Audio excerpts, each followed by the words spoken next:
ভেঙে গেছে, হসপিটালে যাচ্ছি। Hello friends, welcome back to my channel. তো আজকে আবার একটা নতুন ভিডিও তোমাদের সাথে শেয়ার করতে চলেছি, তো দেখতে থাকো। তোমরা পুরী ট্রিপের এর আগের ভিডিওতে দেখেছো যে আমরা কোথায় কোথায় গিয়েছিলাম সাইট সিনে। তো এটা তার পরের দিনের ভিডিও। তো আমরা সকাল সকাল উঠে সমুদ্রের পাশে চলে গেছিলাম সানরাইজিং দেখবো বলে, কিন্তু সূর্য অনেক আগেই উঠে গিয়েছিল, কিন্তু আকাশ মেঘলা থাকায় সেটা পরিষ্কারভাবে বোঝা যাচ্ছিল না। তো আমি, বোন এবং আমার পিসি সকালে সমুদ্রের দেখতে গিয়েছিলাম, আর এখানে দেখছিলাম অনেক লোক তখনও চান করছিল আর অনেক লোক ঘুরছিল। তো সকালের পরিবেশটা খুব ভালোই ছিল, সমুদ্র খুবই শান্ত ছিল এবং ঢেউগুলো আস্তে আস্তেই পাড়ে আসতে পড়ছিল। তো আমরা সেটাই উপভোগ করছিলাম সকালে। আমরা যেদিন পুরীতে এসেছিলাম সেদিন তো আমাদের চান করা হয়নি, আর তারপর দিন আমরা গিয়েছিলাম সাইট সিনগুলোতে, তো সেই সূত্রে আমাদের সমুদ্রে নামাই হয়নি। তো প্ল্যানিং আছে আজকে সমুদ্রে খুব আনন্দ করব। আজকে এবং কালকের দিনটাই আমরা পুরীতে আছি, এবং রাত্রেবেলায় কালকে রাত্রেবেলায় আমাদের ট্রেন আছে, তো সেই জন্য কালকে আমরা পুরী ছেড়ে চলে যাব। তো সেই জন্যে যা আনন্দ করার এই দুটো দিনই আর কি পুরীর ঢেউ খেয়ে নিতে হবে। তো দেখা যাক কতটা আনন্দ করতে পারি। তো সকালে এখানে এসে দেখলাম অনেকে পুজো পাঠ করছে, তাদের হয়তো কোনো মানসিক বা কোনো কিছু মনস্কামনা পূর্ণ করার জন্য।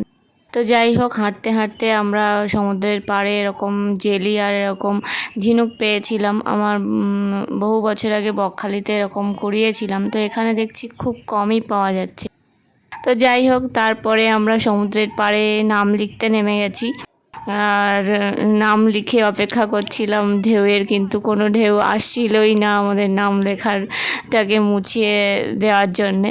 তো তারপরে আলটিমেট এলো, আর এখানে যে ফুলটা দেখছো এই ফুলটা কিন্তু সমুদ্রের জলেই ভেসে এসেছিলো। আমার বোন সেটা কালেক্ট করেছে এরকম নামের উপরে ডেকোরেশন করার জন্যে। ওর একটু আর্টিস্টিক ভাব আমার থেকে বেশি, ও এইসব সম্পর্কে একটু বেশি ভালোই বোঝে। যাই হোক, তো আমরা সেই রকমভাবে অপেক্ষা করছিলাম, আর এই দেখো নামটা ধুয়ে গেল। তো এটাতেই আনন্দ আর কি। এবার আমার বোন নাম লিখতে শুরু করেছে, তো এইভাবেই আনন্দ করছিলাম। এই নাম লিখতে যে কতবার হয়েছে তার ঠিক ঠিকানা নেই। কখনো ঢেউ এসে গেছে নাম লেখার আগেই, কখনো আবার ঢেউ আসছিলই না, লোকজন হেঁটে চলে যাচ্ছিল নামের উপর দিয়ে। তো আবার কখনো ঠিকঠাকভাবে আমি ভিডিও শ্যুট করতেই পারছিলাম না, এরকম নানা রকম অসুবিধা হচ্ছিল। বারবার চেষ্টা করার পরেই আর কি এত সুন্দর হয়েছে। তো যাই হোক, ওর নামটা সুন্দর করে লিখেছিল। তারপরে আমরা আরও হাঁটছিলাম, আর এদিকে দেখো সানরাইজিং অল্প অল্প হচ্ছে মেঘের আড়াল দিয়ে। তো সেটাই আর কি দেখছিলাম, বেশ ভালো লাগছিল, এবং সকালের ওয়েদারটাও খুব ভালো ছিল। লোকে কত কত রিলস বানায় এই সমুদ্রের পাড়ে দাঁড়িয়ে, তো আমাদের কোনো কিছুই আর কি আগে থেকে ঠিক করা ছিল না, সেই জন্যে আমরা কিছুই করতে পারছিলাম না, জাস্ট ভিডিও ক্লিপ নেওয়ার চেষ্টা করছিলাম। ও একবার সমুদ্রের পাড়ে হাঁটছিল, আমি ভিডিও করছিলাম, আমি সমুদ্রের পাড়ে হাঁটছিলাম, ও ভিডিও করছিল। এরকমভাবে আর কি কোনো মাথা মুন্ডু ছিল না। তো যাই হোক, সেগুলোই স্মৃতি হয়ে থাকবে, তার জন্যই আমি এখানে ক্লিপগুলো অ্যাড করে দিলাম। আর সমুদ্রের ঢেউ দেখে আমার একটা জিনিস মনে হয়েছে বারবারই, যে এর কোনো মানে বিরাম নেই, অগুন্তি ঢেউ আসতেই আছে। আমার ভীষণ মাঝে মাঝে অস্বস্তি হচ্ছিল যে এটা কেন এরকম হচ্ছে, থামছে না কেন, মানে আমার মতো পাগল দুনিয়াতে নেই মনে হয়। তো যাই হোক, তো আমাদের সকালটা বেশ ভালোই কেটেছিল এভাবে। তারপরে আমরা হোটেলে ফিরে গিয়েছিলাম, এবং আমাদের একটা মিউজিয়ামে যাওয়ার কথা ছিল, কিন্তু সেটা বন্ধ থাকার জন্য সেখানে আর যেতে পারিনি। তো সবাই মিলে আবার ঠিক করা হলো যে আমরা এবার সমুদ্রে নামবো। তো আমাদের টিম আমাদের আগেই আর কি চলে এসেছিলো আমাদেরকে ডেকে, তো আমরা পরে এসেছিলাম। এবার সেখানে এসে যে অঘটনটা ঘটেছে সেটাই এখন তোমাদের সাথে শেয়ার করতে চলেছি। আমরা দুপুরের দিকে যখন সমুদ্রে নেমেছিলাম তখন সমুদ্রের জলের ঢেউটা দাপট অনেকটাই বেশি ছিল। তো সেই সূত্রে বালিগুলোকে একদম কেটে নিয়ে চলে যাচ্ছিলো, এরকম একটা ব্যাপার। তো আমি পিসি আর মা আগে গিয়েছিলাম, আর মাসি মেসো আর বোন পরে যাবে বললো। তো আমরা একটু এগিয়ে যেতে থাকছিলাম। তো তারপরে আমরা গিয়ে পাড়েই বসেছিলাম, এবং সেদিন সমুদ্রের ঢেউয়ের দাপটটা একটু বেশি থাকার কারণে পাড়ের অনেকটাই উপরে এসে আছড়ে পড়ছিল ঢেউগুলো। তো সেরকমই একটা ঢেউয়ে আমি, পিসি এবং মা ঢেউয়ের স্রোতে আর কি ভেসে গিয়েছিলাম, মানে পড়ে গিয়েছিলাম আর কি। তো তারপর আমি ভেবেছিলাম যে অনেকে দাঁড়িয়ে আছে, হয়তো দাঁড়িয়ে থেকে পা শক্ত করে আটকে রাখলে বালির মধ্যে আমরা হয়তো আর পড়বো না। তো সেই হিসেবে আমি মা এবং পিসিকে বলেছিলাম যে চলো আমরা দাঁড়াই। তো দাঁড়ানোর সাথে সাথে আবারও একটা ঢেউ আসে এবং আবারও আমাদেরকে জলে ফেলে দেয়। তারপরে গিয়ে আমি আর মা উঠে দাঁড়াই, কিন্তু পিসি আর উঠে দাঁড়াতে পারে না। পিসি বলে যে তার পায়ে খুব যন্ত্রণা হচ্ছে। তো তারপরে সবাই ধরাধরি করে একটু উপরের দিকে, যেখানে জল আসছিল না সেই জায়গাটায় এনে রাখা হয়। তারপরে সবাই ভাবে যে একটু মচকা ব্যথাই লেগেছে হয়তো, কিন্তু তবুও যেহেতু সে উঠে দাঁড়াতে পারছে না, আর সেই জন্যে আমাদেরকে হসপিটালে যাওয়ার পরামর্শ দেন। তো আমরা একটা টোটো ঠিক করি এবং তাতে ধরাধরি করে আমাদের টিমের অনেকেই তখন এসে গেছিলেন, তারা ধরাধরি করে সেই টোটোতে তুলে দেন। এবং এখানে আমি একটা ক্লিপ অ্যাড করেছি যে আমরা টোটোতে করে যাচ্ছি। আমরা তখনও পর্যন্ত জানতাম না যে কি হয়েছে। ওখানে অনেকেই বলছিলেন যে এখানে পায়ের উপরে ওরকম লোকজন এসে পড়ে। তো পিসিরও পায়ের উপরে একজন এসে পড়েছিল, আবার সে ভেসে চলেও গিয়েছে। তো আমরা তাকে দেখতে পাইনি, তো তার জন্যই পিসি আর উঠতে পারে না। তো যাই হোক, আমরা পুরী যে সরকারি হসপিটাল আছে সেখানে গিয়েছিলাম এবং সেখানকার পরিষেবা অতুলনীয় ছিল, যা ভাষায় প্রকাশ করা যাবে না। একটা অজানা জায়গায় এত ভালো পরিষেবা পাবো সেটা আশা করিনি। তো ওখানে গিয়ে জগন্নাথ দেবের কৃপায় একজনের সাথে দেখা হয়। সে অচেনা হলেও আমাদেরকে যথেষ্ট সাহায্য করেছে এবং সেই ডাক্তারের কাছে নিয়ে গিয়েছিল এবং সমস্ত কিছু এক্স রে থেকে শুরু করে সব কিছুই তারই তত্ত্বাবধানে হয়েছে। সেই চিনিয়ে নিয়ে গিয়েছিল কোথায় এক্স রে করা হয়, যেহেতু সরকারি এক্স রের প্রচুর লাইন ছিল, আমাদের অতক্ষণ দেরি করার সময়ও ছিল না।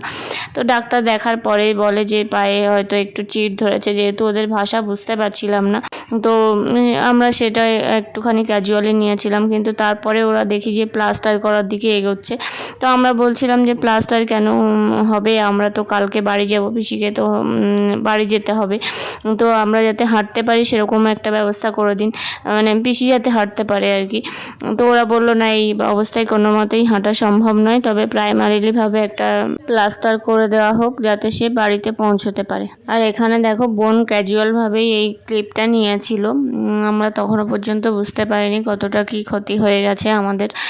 তো আমরা সবাই ভিজে অবস্থায় ছিলাম আর গায়ে বালি টালি ভর্তি ছিল। তো সেই ক্লিপটাই তোমাদেরকে দেখানোর চেষ্টা করছি। এভাবেই আমরা হসপিটালে গিয়ে পৌঁছেছিলাম। পায়ে ভেঙে গেছে না, সরি, পায়ে চোট পেয়েছে, তাই আমরা হসপিটালে যাচ্ছি, পুরী হসপিটালে। তো হসপিটাল থেকে বাড়ি আসার পর আমি আর বোন একটু বেরিয়েছিলাম ওষুধপত্র আনার জন্যে। তারপর মন মেজাজ সবারই ভীষণ খারাপ ছিল। আমাদের টিমের অন্যান্য মেম্বাররা অনেক জায়গায় ঘুরতে গেছিলো। গুপ্তা বৃন্দাবন বলে একটা জায়গা আছে, আরও কত জায়গা আছে, সেখানে গিয়েছিল। তো আমাদের আর কোনো এনার্জি ছিল না, সবারই মন খারাপ ছিল, কি থেকে কি হয়ে গেল। আনন্দ করতে এসেছিলাম আর দুঃখ নিয়ে ফিরে যেতে হবে। তো ভীষণ খারাপ লাগছিল। সব থেকে আমার নিজেকে বেশি অপরাধী মনে হচ্ছিল, এখনও হয়, হয়তো সারা জীবনেই হবে, যে আমি পিসিকে নিয়ে গেলাম, আমি দেখে রাখতে পারলাম না। তো কি আর করা যাবে, জগন্নাথ দেবের এটাই হয়তো ইচ্ছা ছিল, এরকমই কিছু একটা ঘটবে আমাদের সাথে। প্রথমবার পুরীর অভিজ্ঞতা এরকম হবে আমরা আশাই করিনি। তো এরপর সন্ধ্যের দিকে আমি, মাসি, মেসো আর বোন একটু বাজারের দিকে বেরিয়েছিলাম। মা পিসির কাছেই ছিল। আমরা এখানকার একটু খাজা নিলাম আর কিছু টুকটাক শপিং করেছিল মাসিরা। আর কিছু তো ভালোই লাগছিল না শপিং করতে, তবুও যেহেতু এসেছি কিছু তো নিয়ে যেতে হবে। তো কয়েকটা ম্যাগনেট নিয়েছিলাম আমি, আর একটা ধূপদানি নিয়েছিলাম, পিসির জন্য কয়েকটা পেতলের প্রদীপ নিয়েছিলাম। তো এভাবেই দিনটা কেটেছিল। তো আমি একটানা ঘটনাগুলো বলে গেলাম, অনেকটা হয়তো বোরিং লাগতে পারে, কিন্তু আমাদের সাথে যেটা হয়েছে আমি সেটাই ডিটেলসে বলার চেষ্টা করলাম। আর একটা কথা সবাইকে আমি বলতে চাই এই ভিডিওর মাধ্যমে আর কি, হয়তো অনেকের সাথে এই ঘটনাগুলো ঘটেনি, কিন্তু ঘটতেও পারে। তো আমাদের একটা অভিজ্ঞতা হয়েছে যে যখনই সমুদ্র এরকম উত্তাল থাকবে তখন সমুদ্রে না নামাই ভালো। আর সবসময় সামনে যেখানে লোকজন কম আছে সেই রকম জায়গা দেখে সমুদ্রে সমুদ্রে নামতে হবে। আমরা পাড়ে বসে থাকা সত্ত্বেও আমাদের এরকমভাবে ভুগে যেতে হয়েছে। তো সেক্ষেত্রে এরকমভাবে সচেতনভাবেই নামা উচিত। আমাদের অভিজ্ঞতা ছিল না, আমরা প্রথমবারে এরকমভাবে আহত হব ভাবতেই পারিনি আমাদের উপরে আঘাত নেমে আসবে। তো যাই হোক, অভিজ্ঞতা থেকে মানুষ শিক্ষা লাভ করে। তবে যে ঘটনাটা আমাদের সাথে ঘটেছে তার ফলে পিসি আর কখনোই সোজা সড়কভাবে নর্মাল যেভাবে হাঁটাচলা করতো সেভাবে হাঁটতে পারবে না। এটা একটা আফসোস থেকে গেল। তো যাই হোক, কিছু করার নেই, হয়তো জগন্নাথ দেবের এটাই ইচ্ছা ছিল। তো আমরা যেহেতু এই কদিনে খুব একটা বেশি সমুদ্রে নামতে পারিনি, আর পুরীতে আজকেই আমাদের শেষ দিন, তো সেই জন্যে আমি আমার টিমদের সাথে, আমার বোন আর আমি সমুদ্রে একটুখানির জন্যে নেমেছিলাম এবং প্রচুর ঢেউ খেয়েছি এবং ভয়ও লাগছিল পিসির ওই ঘটনাটা থেকে, আর খুব সাহসও পাচ্ছিলাম না। তো যাই হোক, যতটুকু আনন্দ করেছি খুব ভালোই লেগেছে। আমার বোন তো খুব উপভোগ করেছে সমুদ্রের ঢেউ, তো আরও থাকতে চাইছিল, কিন্তু আমি ভয় পাচ্ছিলাম, সেই জন্যে ওর একটু আনন্দটা কমে গেছে। তো যে চলে যাওয়ার আগে সবাই জগন্নাথ দর্শন করে এসেছিল, আমি আর পিসি বাদ দিয়ে। আমরা হোটেলের মধ্যেই ছিলাম বন্দি অবস্থায়। হয়তো জগন্নাথ দেবের এটাই ইচ্ছা ছিল যাতে আমরা তাকে না দর্শন করি।